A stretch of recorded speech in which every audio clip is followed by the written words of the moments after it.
Right,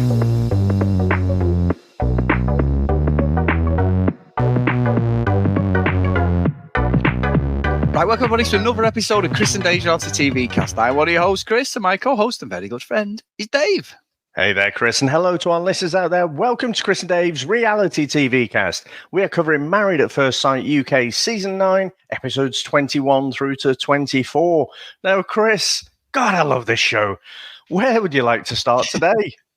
Well, me and you have had various conversations this week, and we record our other podcast, The VHS Strikes Back, and we spent more time talking about MAFS before we even recorded our other show yesterday. We were like, hang on, we need to save this. I have been itching this week to watch it. This is, we love the Aussie one and everything, but this week felt like it was the Australian MAFS for just people being horrible, people being exposed for the blagging, just some nasty stuff going on as well. And I'll tell you what, and some of it's not nice at all, and we'll talk about that. But as a whole, I have been sat there, popcorn every night. Like, I cannot wait to talk about this with Dave. It has been box office. Some of it terrible, and we won't excuse that. But Dave, I think for me, it's got to be the commitment ceremony. And at the start of the week, I was skeptical about what was going to happen, but we did finally see Rochelle Olsen, Hannah, and Stephen leave the experiment. However, Rochelle brought all the fucking receipts and some, Dave. So that was an unbelievable end speech, I've got to say.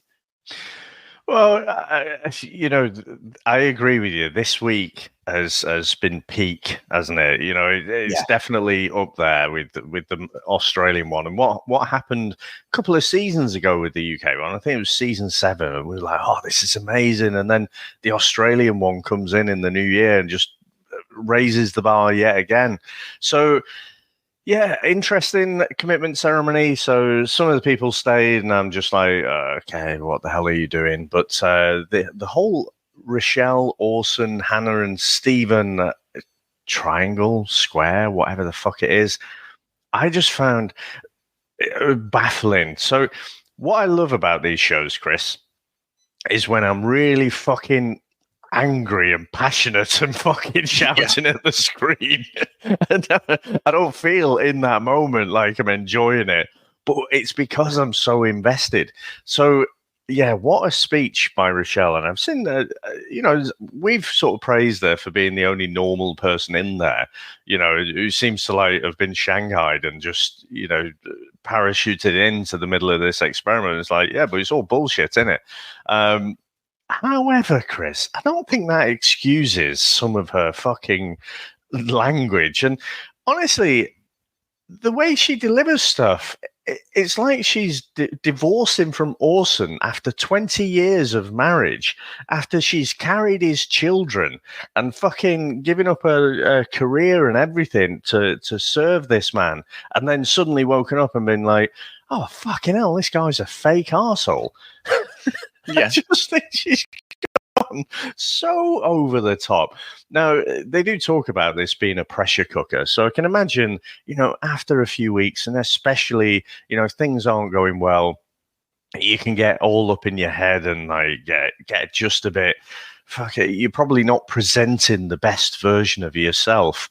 But fucking hell, some of the things, I don't care if Orson's fake. And of course he's fake. All of you lot are fucking fake, right? He is just more obvious. You don't go fucking calling someone simple when he's so bad, and the thing that really irritates me and winds me up about what Rochelle's saying, she's gaslighting everyone into basically the idea that Orson forced her at gunpoint to write fucking stay last week. I could buy it if she wrote leave and she'd have to stay anyway. But she's come up with this narrative now that, I had to stay because of him. This fucking prick over here, this simpleton, this fucking what was terrible. It she said last week? This fucking not dweeb, but it was some old callback. Cretin. That was it. This fucking cretin over here made me stay. No one fucking made you stay. You made the choice. You missed your daughter's fucking birthday party. You wrote stay. So fucking own your shit. And so Orson's a prick as well, but I'm not letting fucking Rochelle off the hook this week. I think the way she spoke about him was disproportionate, I felt. So what say you to that, Chris? Well, I think that her sort of disdain and hate towards Orson is definitely off camera. We don't see it. Orson's playing up to the camera. But I think I need to take a step back because I appreciate what she was saying, because I think everything she's saying is right. Well, I'm the worst for calling them out for being fake, everything, all that stuff. But what we've seen on the show, I think you're probably right. For the edited version of the show, it doesn't match up to what we've seen with them. He seems to be someone who is sympathetic to her, and I'm totally changing my opinion now, as you've said. I think you've put up a good argument. Is the edited bit, her behaviour is wrong. And the expert, I'm not calling experts anymore. I'm just calling them fucking judges, because they're not doing anything. They're just judging this show. There's no expertise in anything. How about, Chris? We call them the Ornaments, the talking fucking Ornaments. Fucking Ornaments, yeah. The Ornaments who stand in the corner offering diddly fucking squat relationship advice, and then even the people who are absolutely despicable go, it's fine, yeah, look at that, yeah, they've grown as a person. No, they haven't. What Rochelle said was terrible. I 100% believe that Orson's playing up. And the one thing that annoyed me the other day, she called him a fool, she called him a simp. They were so wrong, all that. And none of the fucking judges or Ornaments fucking called her out at all. Because people have called Paul out this week for not going at, like, say, Polly or some of the other people. And Paul's like, yeah, it's edited. I did, and he didn't show it. Well, that's fine. But surely Rochelle looked absolutely terrible as a person, because all they've done through this whole edited show is show her as being completely unreasonable, complete hate toward Orson, calling his personality, he's not a real man. There's loads of things that, be kind. We're supposed to be a better person, better place in this world, elevating people. I still think if that was the other way around, Dave, there'd have been fucking hell to pay. If Orson was systematically knocking her down and tearing strips off Rochelle, oh my God, he'd have been out this experiment a long time ago. And I think you're right, but I still believe that what she was saying was true. It's just that with the edit and the way Orson's played the game, she's absolutely not read the memo and gone, hang on, I'm supposed to go along with this for so long. She's like, fuck this. I don't even understand why she would come on the show and not think that it's fake and she's going to find love. It's not like the first thing a 48-year-old goes, tell you what, and he's going to reality. I've said it before about these Love Island, everything. I'll go on a reality show to fucking find my person. It's bollocks. She's doing that herself for the show. I think when she's got there, she's like, oh my God, who is this person? And yeah, I do. I think I'm going to call myself out because I was going to defend her, but I think you're right. I think as we're talking it out, there's no excuse. The edited show, she was terrible, and that was at the end. But then also the outrage with her and Stephen about them kissing, Hannah and Orson. We know the fake. Hannah was just trying to reel somebody in to stay in the show. And then Stephen's there giving it up. He wanted to fucking have a bit with Sean last week. So he can't say fuck all, can he? I'm ranting now, Dave, I know. But I do think what you've said is right. I can take a step back and go, actually, yeah, for the edited version, she's been terrible. And I can't believe they've left her so exposed. But would that happen if it was the other way around? No, it wouldn't. I mean, I don't know if they'd throw Orson off if he was being the same, because we'll get on to another example I'm sure. So I'm not sure. But it would have looked a lot worse. But for some reason, because it's Rochelle attacking Orson verbally and proper personal attacks as well. Not just about, he does these things or picking on his behavior or calling out his behavior. Proper fucking personal attacks, like calling him a cretin, he's fucking simple and yada yada. The fake fucking outrage, though, I'll put a pin in that, because I've just realised something, Chris, that I've not fucking watched the second season of My Mum, Your Dad. It's just literally popped into my head, and I was thinking, I wonder if Rochelle, I wonder if it's a bit like that, where maybe it's her daughters who've kind of pushed her into it, and maybe they've drunk the Kool-Aid a little bit and said, oh yeah, Mum, you should get onto this or whatever. Because I'm trying to rationalize how this person who seems to hate the show, hate all the fake people on it, has ended up here. So maybe she thought she was going on My Mum, Your Dad. I don't know. But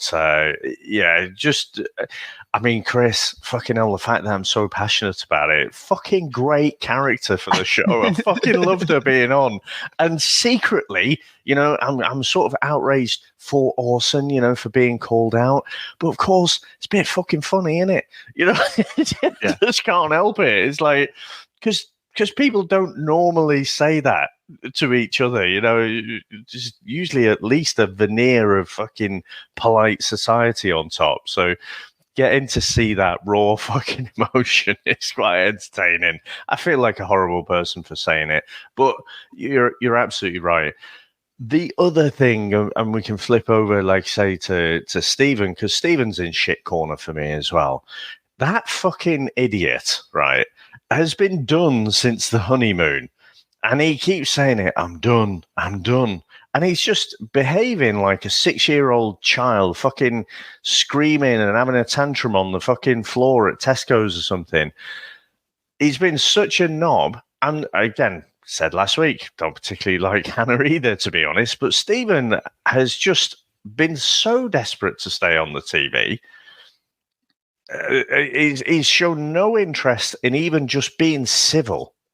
Like, that's telling for a character, that, isn't it? You meet lots of people in life, and you don't have to get on famously with fucking everyone, but you can at least be civil. But he was just a fucking knob.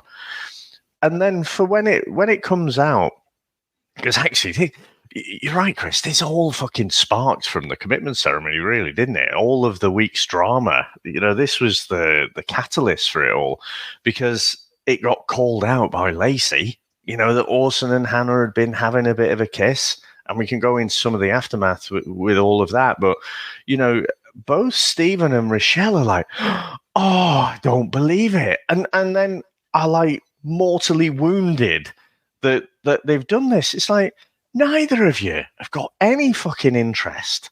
Don't. And Paul, you can fuck right off as well, right?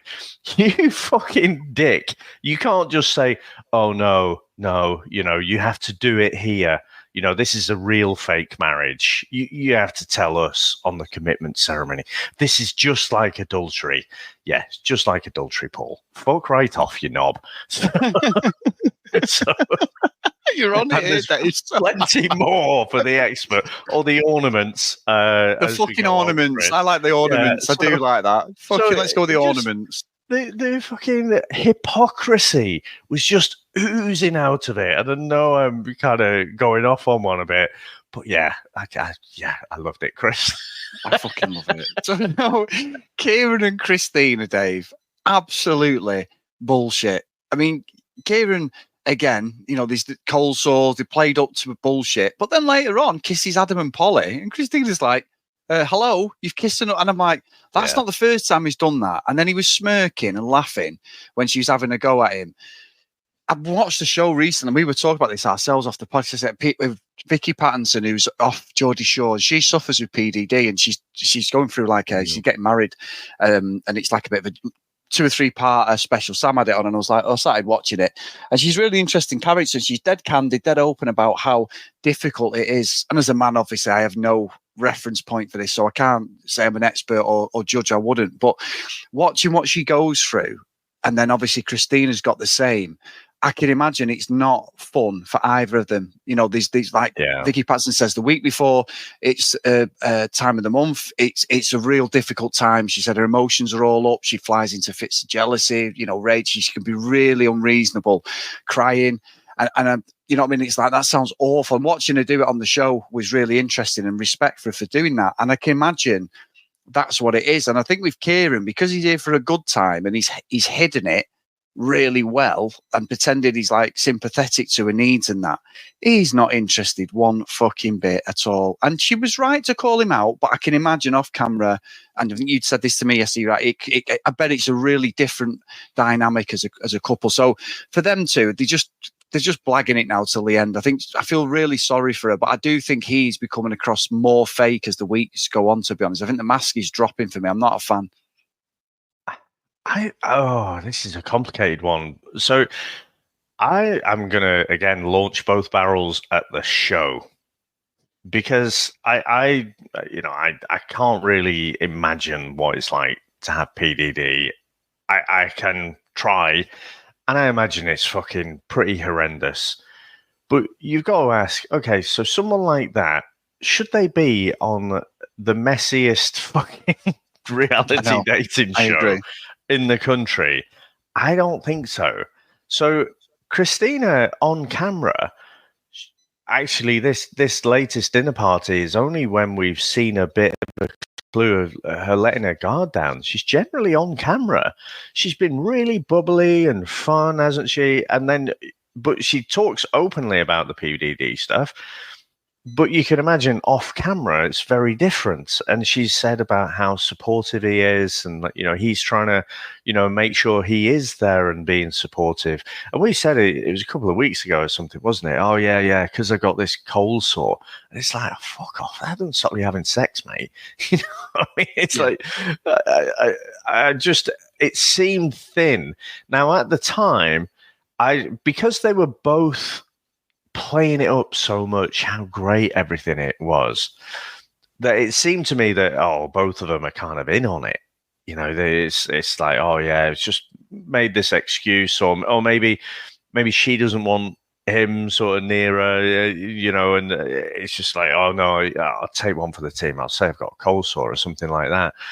But it does seem like he's genuinely struggling with it a lot more than he's saying, and I'm going to cut him a bit of slack, just mentally, just because I think it must take a toll.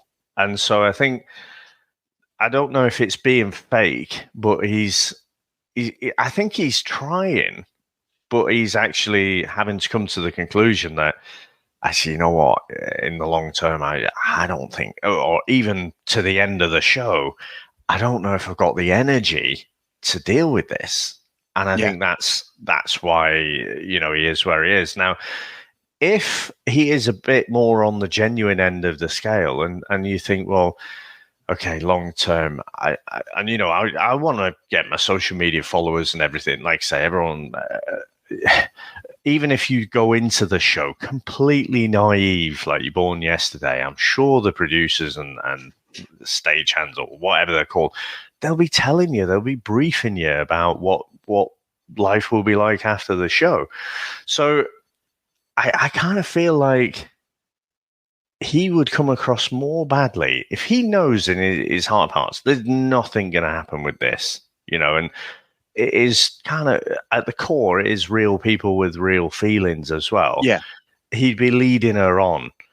And if she's quite, emotional now, then if that gets worse and progresses further, then it would be worse down the line. So I'm going to cut him a little bit of slack, but I think he's got to cut it, because the longer it drags on, the worse it's going to get from him, and the worse he's going to look. And of course, I hadn't fully appreciated in the moment that when he kissed Paul, it's just like, oh, have you kissed another wife? I thought maybe Christina was going a bit overboard on the infidelity thing. It wasn't that, was it? It was the significance of the cold sore. So he's been, playing up to this idea that, oh no, I can't kiss because I got this cold sore, and then he just smacks one on Polly. So yeah, he's starting. I can get it, but he is starting to look worse now. Yeah, I think so. Instead of just being on, maybe he is a good guy. Maybe he's just not being honest. He don't know where to go. Maybe the reaction that Christina's going to give him, he doesn't want that. He's been there and he's seen that emotional side to her. Maybe it is. Maybe that's what it is, Dave. But it is interesting, and I can't believe we're in week 5 and we're talking about a fucking cold sore as a couple. Oh, I can't wait to get together. Oh, I'm raring to go. I've got a cold sore. Well, these other parts of your anatomy, you can, if you wanted to get intimate, let's be honest, I'm absolutely gagging for a shag, right? But I've got this ingrowing toenail. It stops everything else working, honestly. I've got tennis elbow here. It's really...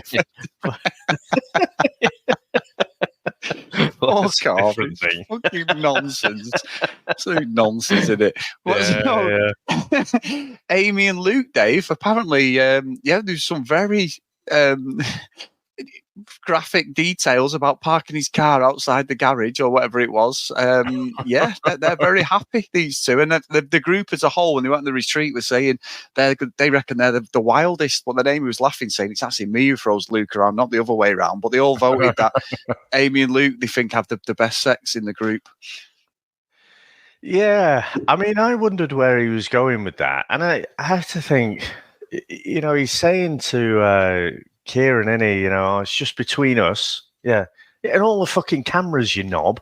I mean, I do like Luke, and he's quite entertaining. He has some good one-liners, doesn't he? But I thought that was a bit much. That even though he's trying to do it through metaphor. And Chris, got to be honest, I was a bit confused at first, because I was wondering if he was trying to park his car in the back garage. I didn't know what was going on. I got it straight away. I was like, oh, why are you even fucking thinking this? Why are you even bringing this up? Like, Jesus. So imagine if it was an electric as well, Dave. Well, sometimes you can drive a hybrid, so you can have a bit of electric and a bit of fuel, There are shops that sell that sort of thing. Double-ended fuel sort of thing. But did you not feel like that? Like I say, I like Luke, but I felt like that was a bit of a betrayal of confidence. That. Yeah, I agree. I was like, oh, what's going on here? Is it a diesel? Is it a petrol? Why are you even sharing this? Come on now, Luke. Yeah, it was a bit too much, wasn't it? It was too on the nose, as you'd say. It wasn't like a little subtle one-liner as a joke. It was literally saying what they're getting up to. And I was like, just have a bit of respect for her. She seems like a really nice girl, Amy, and they do together. I like him. I think he seems quite genuine as well as a couple. But some of his lines, Dave, are straight out the David Brent fucking Office playbook, aren't they? Some of his metaphors, the way he delivers stuff, he literally puts his foot in it sometimes, doesn't he? But, yeah, I don't mind him. I think they're one of the couples. Actually, there's not many of them. I actually think are quite nice together. To be honest, yeah, and they look stunning. They look stunning. When she came in the dinner party or the commitment ceremony in that outfit, and you're like, holy shit, what's going on here? They are Ken and Barbie, aren't they? Literally. Yeah. I mean, I think she's forgotten her dress, Dave, but yeah, the stunning couple. Stunning couple. So fake. Oh, it's terrible. Yeah. No, I bet they will look great in the OK magazine or whatever they do if they do stay together. But yeah, I didn't understand. What did Kieran say? Something like, "I've got a Ford Transit" or something like that. I didn't really understand that. Was that a small knob joke? I think maybe it was, Dave. Maybe it's just it's reliable. Britain's favourite vehicle, the Ford Transit or builder's vehicle. Maybe that's just reliable, Dave. It's quite girthy, isn't it? It's quite wide, isn't it? I'd be thinking maybe a Morris Minor or what's the fucking mini? That's more like a mini Metro, Dave. I think. Mini. What's the one with the 3 wheels? Fucking Robin Reliant. Robin Reliant, Del Boy. Yeah. Well, with my nose, it looks like me, doesn't it, as well? It's got a point to it. Anyway, stop it. So, Ryan and Sean, they've left the experiment. A little bit of a weird argument come from nowhere, did it really? Like midweek, well, no, towards the end of the week, I was like, what's going on? And they left. They actually left, didn't they? It wasn't like I'm going, boys. And then his story and her story, I was believing her more than what he was telling the guys, Dave, if I'm being honest. She said, he's told me the whole thing's been fake. And I'm like, no shit, Sherlock. Come on, Sean. Come on now. You're on this show. Yeah. Come on. You know why you're here. And he's turned around. And maybe she did buy into it. Maybe there was something there. But then his story was sort of believable to the guys. But I'm thinking, hang on. Sean's saying, like, you've said it's fake. You don't like her, blah, blah, blah. It's all for the show. I thought it was a weird way for them both to leave. There was no sort of accountability by the experts stroke fucking Ornaments. So I just didn't understand that. It seemed really strange. They just left abruptly, didn't they? I mean, do we think they're gone? Like from the whole experiment now, or I don't know. They're not going to show up.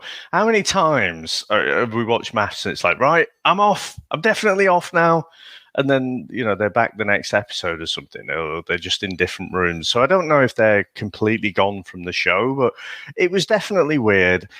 And at the moment, I'm just putting it down as a 50-50. I think they're both representing the story how they want the audience to hear, not us, but whoever they're speaking to. I do get the feeling like just the communication styles just need a lot of work. I mean, even at the wedding that they had, you could tell Sean, she fucking judged him straight away. Oh, he's a bit of a pretty boy. He's like my ex-boyfriends. I think it was only like fucking having the conversation about how he had cancer or he's had it twice. And then she started to like see him as an actual human being. And I feel like he's got that edge to him as well. You could see the interactions with Stephen. Once he's made his mind up, and I think just their communication's really bad. I don't know if they are gone from the show, but I think they'll have those great moments where things are good, but then something small will happen, and then it just seems to escalate really quickly for them.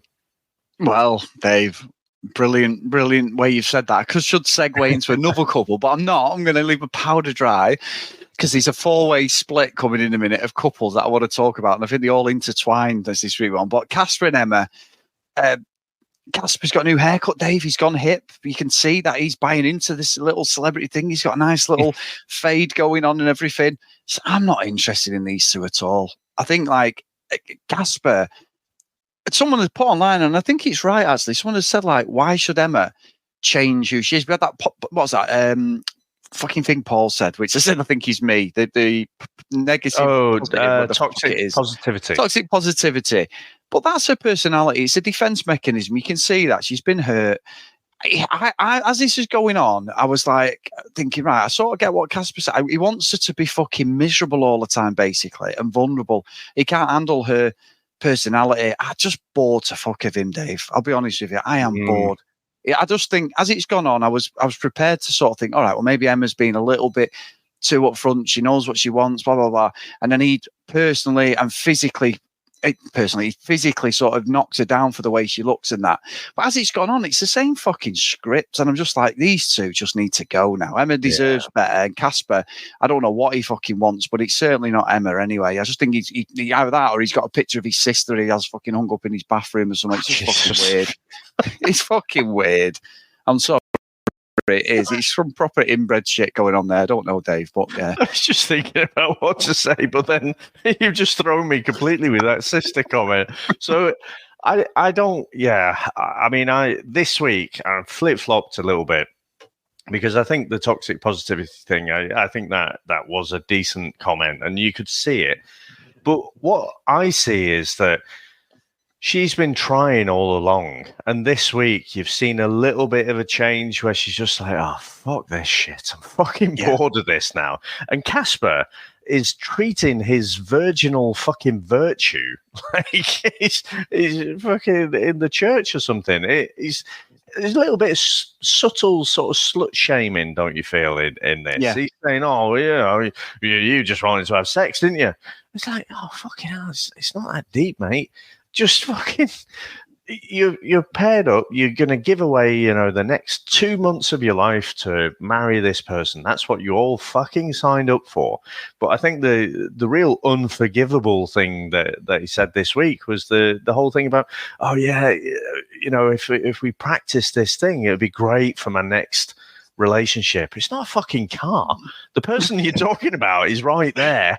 You don't swap it after a certain period of time. And I thought that was really fucking insensitive. And he's never, again, on the edited show, but you can tell by her actions as well. He doesn't seem to have recognized it or apologized for it. But I thought that was a really shitty comment. Yeah, he's not. I just don't think he's a good person. I think he just as it's gone on, as I said a minute ago, I'm just sick to death of him. He's a cock. She deserves better, I think. I think some of her delivery's not been great, but she's been hurt in the past. He's a dick, Dave. A dick. But anyway, Dave, the main event of the evening, even though we're recording in the morning, but the main event of this podcast revolves around 4 couples for me. And we've got Nathan Lacey, Ross Sasha, Adam Polly, and Alex and Holly. So we get the retreat. They split the couples up, don't they? And it seems to be one half of the couples have a great time, And that's what I want to talk about. Then the other couples, fuck me, does it go wrong? So I'm not being funny, Deb. We haven't got Joe on at the moment, but we will get Joe on, definitely. And I'll speak to Joe this week, see if she can make it next week, depending on the schedule. I'm ready for the apology, Dave. I'm not being funny. The reality radar very, very rarely misses, my friend. And let me start first before we get to So hold on. Remind us what the prediction was. It doesn't matter, Dave. They're falling apart. The relationship is falling apart. That is a moral victory for the reality radar. Was that Sasha will end up sleeping with someone else. And I can't remember which husband, but I think you were precise about the husband. So when you say it's accurate, I mean, it's its usual accuracy. Right, listen, just move on, Dave. There's a lot of disclaimers come with the reality radar. So that's one of the disclaimers, that you didn't read the small print when I predict something. But more importantly, we had a hell of a week. So I'm bringing Nathan and Lacey into it, because when we get the two the two splits, they have this whole thing where they're dancing. Now, Dave, I'm not being funny, but did you think that was normal for Lacey to be wrapping her legs around fucking Adam, and her and Adam gyrating like they're fucking recreating Dirty Dancing's end fucking scene? Because that is not normal. If I saw Sam or she saw me, you would be fuming, wouldn't you? You wouldn't. That is not normal. However, they were given a pass, and it was like, oh, it's all a bit of fun. But Sasha went fucking absolutely nuclear because Ross had leant in and sat behind Lacey for a picture, Dave. Oh my God. I was loving this week. I was like, this is wrong. And Sasha has come across really poorly for me this week. This has been really, really bad. Last week, there was a little bit, and you can sort of understand some of the things she was saying to Ross, and he was like, and they didn't speak, and she was sat in bed like she was about fucking 3 years old or something. But this week, I think Sasha's been really poor, to be honest, Dave. Some of the things that's happened, not just her, this worse than her, obviously, but that whole interaction, how she went and just went completely, and she was like crying and everything, and Ross is like, I don't know what's going on. And honestly, Dave, I thought it was brilliant TV, because it should have been Polly and fucking Nathan kicking off about the way they were dancing, and they just saw it as a joke. It was bizarre. Well, I mean, you don't know how much is set up by the producers, do you? I know. You might have like an instructor or something who's, it all might feel quite natural. They're getting them to do the old Strictly Come Dancing or something. And then just, I tell you what, Adam and Lacey, you get together, right? We'll do a bit of this. We'll capture it in a still photograph and send that across. That'll create some fucking drama, won't it? So I can't help but feel there's a bit of manipulation there, but I know maybe you want to hone in on Sasha there, but I want to say for this week, for me, Sasha's a bell end, Polly's a bell end, Alex is a bell end. I think Holly also, for different reasons, is a bell end. I in my head, I've got the Oprah Winfrey meme in my mind, yes, where she's pointing at loads of people, because there's so many bell ends. So we'll focus on Sasha for now, but there's plenty of bellendery going on all over this week. So I think there's a little bit of PTSD from years ago, a similar sort of situation where you literally could not do anything. Ross is leaning in for a fucking photograph, and Sasha's reading it as if, he's getting a fucking nosh or something. It's like she's reacting really fucking badly to it. And then, Chris, talk about fucking hypocrisy. She's like, oh, Luke, can I talk to you? Oh, let me come and console in your fucking big, massive, muscly arms, Let's get really close. And it's like, hang about, what's fucking different with this? And I don't like, as well, at the commitment ceremony, even before that, this whole thing with Sasha and Alex had sparked off. Oh, and then she's really, she's getting annoyed at Ross because he's not fucking getting a bit aggressive with fucking Alex, and Ross is trying to sort of sit back from it. Now, you could say, well, he could have just... We have to remember, Ross is fucking deaf, right? He relies a lot on, I know he's got his hearing aids in, but, if a lot of people are speaking in the room, I can imagine it's quite difficult. And she was giving him a really fucking hard time for not just jumping in and fucking squaring up to Alex. And that's the problem. I think probably she's not meaning that, but we know, as blokes, it can very quickly escalate. And so Sasha was really prodding that. And so, yeah, I thought she didn't come off very well this week at all. No, I'm with you. I didn't like that. I didn't like the fact that she put Ross in a situation. Now, don't get me wrong. We're not giving Alex a pass fucking one bit. And I want to talk about him. But I do think that she was coming across as, guys in a pub, something's happened. She says something to a guy. He says something back to her. She doesn't like it. Are you going to do something about it to her boyfriend? And then the boyfriend gets a good kicking. Ross is a big guy, isn't he? He's a big guy. You can see that. He looks like he could probably look after himself. But I'm not being funny, Dave. Alex is cool as anything. And having been around people like that, and I'm sure you have, and been in boxing gyms or whatever, he looks like he could handle himself. And I'm thinking, I know it's a show, and the fact they had him so close was like, you're very brave. And then fucking Paul and everyone, the fucking Ornaments are going, fucking Mel, like, oh yeah, a bit of conflict there. Look at that. Oh yeah, look at him going. I'm thinking, are you for real? If these two go up and have a proper fight, this whole fucking set is going to end up destroyed, because they're absolute big fucking guys, aren't they? They're two big, muscly, athletic guys. Yeah, that's what I mean. You couldn't stop him, Dave. And honestly, I felt for Ross slightly because he didn't get the perspective of what was going on. Alex is fucking on a different level, I think, this week. But I just felt that, I think in Ross's mind, really, he felt he had to do this. And I did see this in our messenger group, and I saw it on Twitter. And then obviously the fucking Ornaments did say it as well, is Sasha's used to her genetically enhanced father doing this with the mum, stepping in, wanting a Barney with people, acting like a Neanderthal. You've got to go and defend my honour. And what I didn't like was when Ross was having a go at Alex, she was fucking reveling in it. She turned to the girls, her body, like she was laughing and giggling. I'm thinking, Ross could end up with a good hiding here. If you were in a pub, you'll be picking him up off the floor if this is, if he honestly, for me as a guy, having seen that so many times, Dave, it's almost like a trigger, because you're like, that is not right. Sasha was right what she was saying to Alex, but then went too far. And then Alex is just winding her up, and then it just got fucking nasty. And it's like, but you're not completely innocent, Sasha, either. But you've now dragged your partner in, who's then got to do something like it's out of the fucking, defend your honour, like it's something from the 50s to 60s. Let's go outside. And so I don't know, for me, from my perspective, it really sort of triggered me thinking this is wrongness, because Alex deserves, and we'll get on to him, my God. But I just felt that was, Ross couldn't win either way. And I felt even when he was calling him a little prick, was like, that's all for Sasha's own validation, basically, and he's backing it. And you've got to back your missus, you do. But sometimes, like me and Sam, there's times there where I do something, Sam's like, she might back you, and then afterwards go, what the hell are you doing? Or vice versa. But you back him. But sometimes you've got to say, you're out of order. And I'm not saying she was out of order, but I felt he had no comeback. I'm probably wording it wrong. He had no comeback other than to be aggressive towards Alex. And I felt that I really cringed when he was doing that, because I felt really, and I think you're right.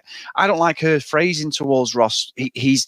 He's deaf, and some of the things she was saying to him when she was having a pop at him, I'm thinking, you're being a bit insensitive here. That he has the lip read, he has a hearing aid, like, why? I don't know, Dave. It just didn't come across. I didn't think Sasha had a good week at all, to be honest. And there's no way these two are going to be together fucking at the end of this. I'd be fucking amazed if they are. I think this is the beginning of the end. Yeah, one of the things we didn't see, but we saw Sasha talking about, it sounded like, again, we're only getting one side and we didn't see it, but it sounded like Ross, just was a bit over the top. They were having an argument. He threw his ring across the room. That was bad, yeah. But we've seen other events, and we've seen Sasha now misrepresent him, to be honest, like really layer it on top. So I can imagine Ross got wound up to the point where he's just like, fuck this shit, I'm off. Yeah. So, but it sounds quite bad. So he's definitely not coming off not letting him off the hook for that. But then by the time he sits down with Alex, he is gearing up. Like I say, if this was in the pub, and I think, maybe nowadays people are better, but we've seen it over the years, haven't we? Ross has sat down to have an argument, and not just an argument, probably, start throwing a bit after a while. So, and then I think you're right. And those are the people you got to fucking watch out for. The people who, in the face of conflict, are cool as a fucking cucumber. 100%. And they can just go in a split second and you're fucked. So, I think that was quite chilling, actually. But the problem is Ross sat down not to just have a man-to-man sort of conversation and have this out and just express opinions. The reason he ends up walking off, fucked off, and then the experts end up fucking beating off Alex because, oh yeah, look at this, Alex is so cool, and he fucking bunch of pricks. Yeah. So yeah, unfortunately, Ross, I don't think came off well there either because he just sat down and he was clearly wound up before he even started that discussion. And you know what? You say about Paul and the other experts, they always say, don't they? Oh, they only get to see the dinner party. It's like, well, unfortunately, you're representing the show, really, because we don't see the producers. And frankly, if the producers are just showing you and they don't tell you anything about what's gone on in the week, you literally, we're going to take it at face value. That's all that you see is that dinner party, and you just have to go off that. Then they're making you look like pricks. Because all through the week, I mean, let's call it out. So Alex, I do think has a misogyny problem. The way he speaks to women is very different to how he speaks to blokes. Now, that's not to say, if things got physical with Ross out in the real world, he would definitely get physical there. But it's the way he speaks to people. It definitely is derogatory when he speaks to women. And then the fucking Ornaments are there praising him. Oh, look at how he's going around. But he's kind of got... there's almost this smugness because he knows he's got people wound up like a coiled spring. And so that, in reflection, that makes him sort of even more kind of chilled, if you like, and just, ice cool calmness to him. And the expert's like, oh, yes, what a great guy Alex is. So, yeah, this is probably one of the worst weeks for the so-called experts for me, Chris. Yeah, I'm with you. We've said it before. They cannot just be shown this fucking dinner party and then make a judgment when they're giving advice at the community center. We've said it before, haven't we? Why the hell are they not shown a VT of what's gone on? Because Alex's behaviour this week was disgusting, wasn't it? It was triggering. I saw it in the chat for a lot of our friends in the chat were saying like it's really triggering because he is a really intimidating guy. Now, I'm not a fan of Holly at all, but I still question, did Holly really go home for her kids? Did she do it because she'd had enough of him? She did say in some of the dialogue last week that she only feels she can speak up to him when she's got basically the camera and producers around him because he's so intimidating. He's like a child, isn't he? He doesn't respect women. And the only person who's ever going to bring him down a peg or two to actually start understanding that is probably his mum. She seems to be the only woman that I've seen on this show where he has some respect for, because that argument he had with Polly, talking about, and she wasn't innocent either. But let's be honest, I think some of the things he said were right. He's like, stay in your lane. It's not to do with your relationship, keeping your own relationship.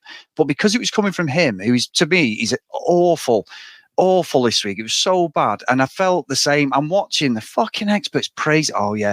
Oh, he's a bit of a wind up there. And he's like laughing, isn't he? And he's got to say a line because he had to go at Lacey because he didn't hear what she said. And he had to go at Lacey, didn't he? And like just straight away. And she's like, do you think Lacey was right to call out that Orsa and Hannah had a kiss? Well, for the show, for the drama, yeah, but probably not. but for us going, oh, that's fucking great. I love that. Let me just write that in my notes. I can't wait to be today. But yeah, us as the audience watching it, yes, because it's the drama that we need. we know we've seen that before. We saw it on the other, the Aussie one, where that girl was absolutely making it about herself. This is the worst thing I've ever experienced. Like when it comes out, and then it was something like these two are together, and it was like, is that it? You fucking made it all about yourself, like it's life or death, and it's just someone's had a kiss or some, whatever it was in the one of the last series. But I think Alex's delivery is horrible to people when he goes and when he gets any criticism, especially criticism from the women. And I don't think the guys have got the bottle to say anything, because when him and Polly were going, none of them would step in. Not one of them would have stepped in. I think they were trying, but they just weren't kind of forceful enough. I think Kieran was saying, Kieran and Casper, they sat down like, no, that's enough, but they're still fucking going at it. Yeah. And they just didn't really, they seemed to put up a little bit of a protest, but just not nearly enough that was going to stop it. No, and then Polly, even with Adam, she almost was doing the Sasha thing she's telling Adam, and he's like, chatting away, and then he wasn't happy last week about picking Stephen and that, which is still bizarre. But then he's like, I'll have a word with him. But then he did get the perspective off Alex, didn't he? Because Polly was not innocent in that conversation. It was literally they were just measuring fucking, well, they obviously weren't, but it was almost like if it was two blokes measuring dicks, like, oh yeah, well, mine's better than yours. That childish thing, like, I can run faster than you. Oh yeah, and I've got, it's just, that's what happened then. Alex was saying to Sasha at one point, oh, I'll fucking drive past you in my Range in Birmingham. And I'm like, come on, mate, that's fucking terrible. And that's what got Sasha's back up. But for me, Alex was the ultimate villain. But then because, as you said, the fucking Ornaments had not seen any of the shit that he'd done, any of the horrible things he'd done, they were like going, oh, what a guy he is. Oh, look at that. Oh, he's really grown. He's apologising. I'm like, are you for real? He should have been kicked off the fucking show. He's inciting so many conflict. A great contestant for us, Dave, and someone will probably look back on and go, Alex was gold, like Olivia in the Aussie one a few years ago.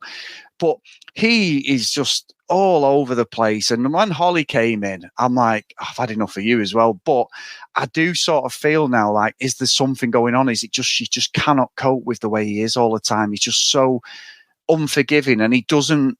I mean, he was a bit more thing with Polly. I mean, Polly called it, oh, I love you, family. And I'm like, are you for real? When he didn't really apologize, does he? He doesn't really apologize. And I'm thinking, that's not a relationship, like going back to Holly and Polly. I know we're crossing over, but I'm thinking it just doesn't match up to me at all. And I'll be honest with you, Dave, they're all a bunch of absolute bellends in this show. Every one of them, none of them goes without fault. Maybe Amy and Luke, I can buy into, but all of them I've got issues with. But Alex, I think for me, is the ultimate baddie in this. It's terrible. And the fact they're not going to hold him accountable for some of the stuff he's done and praise him is disgusting. Yeah. And you're right. And that's a producer's decision. They've never done it before, but John, if he gets wind of it in the Australian one, they will do something slightly different, and John will call them out. I just don't think between the three of the Ornaments, they've got it in them they're too scared about what's going to happen to their own image than actually call out bad behaviour in the UK one. That's why Alex is getting a free run at basically everybody. Yeah, and I want to come back to some of the things that Sasha and Polly said as well, but I think the trouble is the way the net result is the show is kind of normalizing the misogyny, isn't it? It's sort of saying, oh, and he's being a dick. And like I say, definitely you can see it. The way he speaks to the women is different. But then at the dinner party, they're showing he's going round, he's expressing his side of the story. And he did have some points, to be fair. That's what I want to come back to. Yeah. But there's ways to fucking handle it. That's the problem. So just because someone else, said something that you didn't agree with doesn't mean you can be a massive fucking knob about it. But I didn't like, when Polly and Sasha were both basically saying, oh, my relationship's better than yours, And so I can imagine, just as a person, you would feel attacked. You would feel, and particularly when your partner's not there and you're the only one who's defending your relationship. I'm certainly not going to defend Alex, but I'm saying that Sasha and Polly also need to, take some accountability as well. Yeah, I'm with you. And that's what I'm saying, Dave. If it wouldn't be such an absolute cock as Alex, it would have been a good sort of counter argument for their behaviour. Mm, But what a yeah, week! I felt it's exhausted. I so don't know. good. I mean, yeah, and I am aware though, Dave. Obviously, we're looking at it from a guy's perspective, and some of the 100%. comments, Yeah. and some of the comments I've seen on Twitter, in the Facebook group chat, has been really eye-opening as well, because people have been in these sort of relationships with an Alex, and it's quite triggering. So I'm not dismissing what he did. I thought it was despicable, to be honest, and I think he does need booting off. But from a spectacle as the show, I can't wait to now watch it to understand what's going on, because there's got to be something about accountability, and I just can't fucking see it. And if fucking Holly's come back and her and Alex go, we're going to go another week, I'm like, come on, fuck me. You know what I mean? We're going to see that tomorrow, and it's like Christina and Kieran need to go. I mean, Ryan and Sean, they may turn up tomorrow. You could be right. I just thought they'd gone completely. Maybe they haven't. But I think out of all the couples, there's only probably Nathan, Lacey, Luke, and Amy that I think reasonably should say we're going to stay. Everyone else pretty much should be going, but they're not going to, because we've got another 10 episodes. But there you go. And I guess the way I see it, though, is, yeah, Alex, you can clearly see the sort of person he is, but the show has the opportunity to do something positive there. Now, it's kind of skirted around a few times, things like coercive control, using the word gaslighting and stuff, but never really to a great degree, I don't feel like. So I feel like Alex could be the person that he is, but if the show actually called out what was really going on there, that's where I feel like the massive miss is. So getting Alex off the show, all the people who are triggered by his behavior, it doesn't change the fact that happens to lots and lots of people, which it has done. Yeah. But it's people in the future as well who are going to be impacted by this behavior. Yeah. And unless as a society we fucking address it and start recognizing it for what it is, then it'll still continue to go on, and it will mostly go on behind closed doors. That's what I'm so fucking bent out of shape about. So, I'm going to be fucking a bit controversial here, Chris, because probably everyone listening is thinking, yeah, Alex is nailed on, dick of the week. For me, it's the fucking Ornaments. All of them. Yeah. They are fucking the dicks of the week. And they could say, oh, well, it's the show. You fucking sign up to the contract. You put yourself in a position to look like fucking dicks, if that's the case. So, yeah, that's my vote, Chris. The Ornaments. Excellent. The Ornaments. That's it now. The Ornaments. We've always skated experts, judges. They are fucking Ornaments. And I do think, like, there's no coming back from this, because surely there must be psychologists and stuff there at the show. There must be someone either on the end of the phone or something, because you can clearly see that there's a lot of the contestants who've got mental health problems, like we all have, Dave. We all suffer with it at some point in our lives, whether we admit it or not, or afterwards you go, actually, I was in a really low point in my life. It is a genuine thing. And there has to be some fucking accountability. There has to be some duty of care to some of the contestants, because me watching it as a 45-year-old man who, with my wife, like Sam's watching it, and we're both getting, like you said, bent out, we're both getting annoyed, thinking, how can this behavior carry on? How can Alex's behavior carry on? Well, it can carry on like a child who is bad. So this is a really weird analogy, and something you probably won't even understand. But we watch a show, one of the Towie contestants, Billy Frere's a contestant, used to be on it with her husband Greg, and they've got 3 kids. It's on ITVX, and we've watched it. It's about the 10th series, and it's gone from them having like the daughter, who's now 10, and she was a baby basically, up, and they've got 3 kids.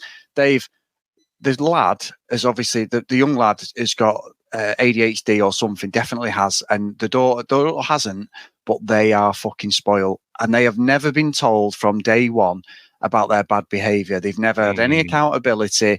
They're obviously sort of fobbed off with nannies or whatever because they've got a lot of money. You can see that. Billy Fez has earned a lot of money over the years.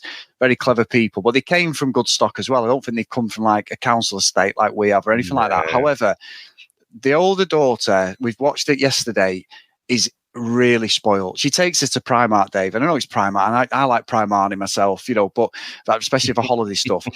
But the daughter is just being unreasonable. And at the end of it, Billy's the mum's going, "Oh, haven't we had such a great time?" And I'm sat there going to Sam, "No, because she's a fucking spoiled little brat who's never been told no and thinks that her behaviour, like any kid who's spoiled and never told, Veruca Salt she is, Dave, basically. That's who she is, Willy Wonka, Veruca Salt.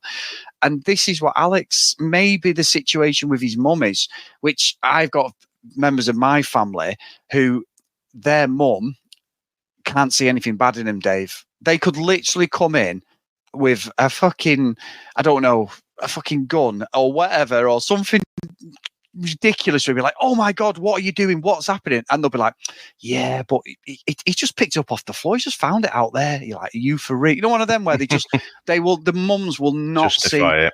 Yeah, they'll not see anything in it, or they'll buy the story of like what's happened, even though everyone knows it's utter bullshit. And I'm sure we've got people in our family or friends like that. But the mums will ride and die with them. They're absolutely terrible people. And I think maybe that's why, even though Alex respects his mum, he's got away with a lot over the years. And it's like, "Oh, it's just Alex. You don't understand him. He's my boy." One of them, Dave, because I've got someone very close to me, my family, who's like that. And I'm like, "No, you're not a good person, but you seem to be able to get away with it by just flashing your eyelashes or whatever, telling some bullshit story." And it's like, "Yeah, well, you don't know what's happened." And I'm like, "I was there.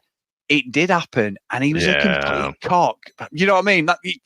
I'm obviously I'm skating round. It's probably a really bad analogy, but maybe that's why Alex has got away with it, because he's done this all his life and never been held accountable. So he just thinks that by being a wind up, by being and not standing, not backing down, which is not a bad thing. Sometimes you've got to stand up for yourself, but this is on another level. He is one of the worst contestants I've seen on MAFS, I think, for just purely that gaslighting and psychological warfare. I think he doesn't use his physicality, he looks like a superhero, but I think everyone knows, like the guys know, that if he did get physical, you're knackered. Whereas with the women, he's just an imposing, unrelenting figure, and yeah, complex character. But I'm with you. I think the whole show, not just the Ornaments, the whole show as a whole needs to fucking have a real look at itself, because this has been not a good.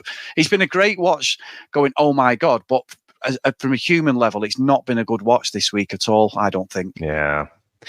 I mean, that is the enigma, though, isn't it? Because we've been going for nearly an hour now, passionately fucking ripping into got nowhere, yeah. And we've said that, this has been peak MAFS, and it's all for the wrong reasons. So we're just massive fucking hypocrites. But yeah, as always, Chris, I'll always always try and call out the bad behavior.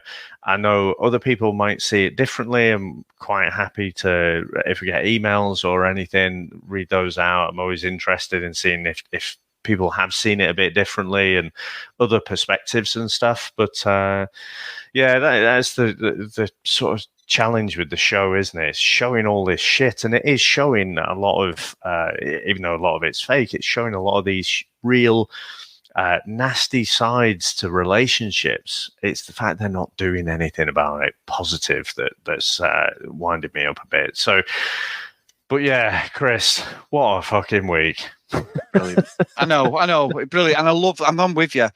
Call us out, whatever, get in touch if you think we're wrong or whatever. It's such a hard perspective to go from, innit? We try and be, as you get older, you become more compassionate, you become more self-aware, and you can sort of self-evaluate your own mistakes and stuff. But some of the stuff this week needed calling out on all sides. So with us, it is purely, we call out bad behaviour, and there's been some fucking shocking behaviour this week. But anyway, Dave, See you next week. So massive thank you to everyone, and I really appreciate all the comments and some of the honesty there. Like I've seen, like even online on Twitter and in the chat. It's been really interesting to see it and taking that perspective. So thank you so much, guys. And if you do want to get involved in the chat, please go to Facebook, Chris and Dave's Reality TV Cast. Come and join us. Get into the chat function we have on there. Every show's got like his own little chat channel, and there is spoilers in there and that, but it is a good way to chat and let off steam, as a lot of us do in the chat thing. And massive thank you to Charlene, as always, for moderating for us over there. Thank you so much. If you do want to email us, cdrealitycast@gmail.com. If you want to follow us on social media, @cdrealitycast. If you do support us, please get over to patreon.com/cdrealitycast. So the roll call of honour and a massive thank you to Anna, Tilly, Marcy, Stacey, Sinead, Kathleen Sims, Andrea, Nick, Danielle, Kim, Amanda, Larissa, Helen, Nicola, Fiona, Zoe, Gillian, Keith, Helen, Chloe, Joanna, Libby, Susan, Lauren, Lucky Green, and Kent Gustafson. So thank you so much, guys. Amazing episode, mate. And I think you're right. I'll listen back to this and be like, oh, Chris, what are you talking about or whatever. But I think it was just really, I was just so passionate to talk to you. We had to get it off our chest, whether we've said the right things or not. I just feel like there's a massive discussion with MAFS this series. And this week was the peak for me. Yeah. 100%. Fucking loved it, Chris. Yeah. But thank you very much, sir. That's I feel better now. I feel like I could have a bit of a lie down and yeah, a bit of a nap after that. But thank you very much, sir. Thanks to all our listeners. Thanks to all our supporters. We'll speak to you next time. Bye.